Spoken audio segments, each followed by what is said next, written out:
It's a conversation starter. Well, it's a way to tell the story of the timber. It just happens to be that I'm a dude sitting there in a wheelchair. Dad had a huge shed. Often from inside when I was a little tiny kid, all you could hear was this whirring and stuff of noise and sound and the smells of timber and all that sort of stuff. And that's like, oh, wow, cool. Yeah, I'd jump up on the lathe with him and we'd start sanding things and do a little bit of spindle work and whatever. And I probably, I guess, would have been 3 or 4. And that was the start of the love of timber. Dad was so sick, so young. And that's why he started wood turning. Because he started turning because he had an inoperable brain tumour. So he had ongoing noise and in his head. So the one way for him to be able to get rid of that noise and not to hear it was actually to have heavy machinery going.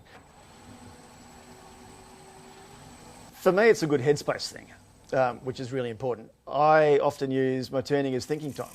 So I can come down here at, whatever time in the morning and I can turn for hours. I guess it's just carrying on a little bit of a tradition, and it's also carrying on some skills that for quite a few years in the 80s and 90s really went out of fashion. Smooth as a baby's bum. Happens really quite quickly. It's something that he loved. It's something that actually I love too. It's in the blood. It's sawdust in the blood. I've also got some of his tools. I still use them quite regularly. Ta-da. I've got another lathe over yonder here that's one of Dad's lathes. It's going to be a restoration project at some stage because I'd love to see the old Woodfast back up and running again. It'd be lovely to be able to see my daughter turn on it. That would be such a hoot to actually have had 3 generations turning on the one piece of equipment.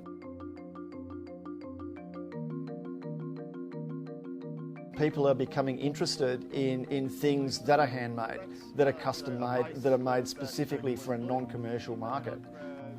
And the reactions really vary. Their reactions will vary from, oh, wow, that's really, really cool, to you didn't turn that, you must have bought that from somewhere, you're importing it, you're charlatan. That still shows out the grain of the timber. And it's very rare that I will sell a piece just because of the piece.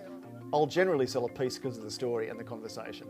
Or that will be a referral point for somebody else to come along. That, I was talking to this dude in a wheelchair down at the market. You know the dude who makes the roundy stuff? Yeah, that's him, that Dale Blake. Yeah, go and have a yarn to him. He makes some really interesting stuff.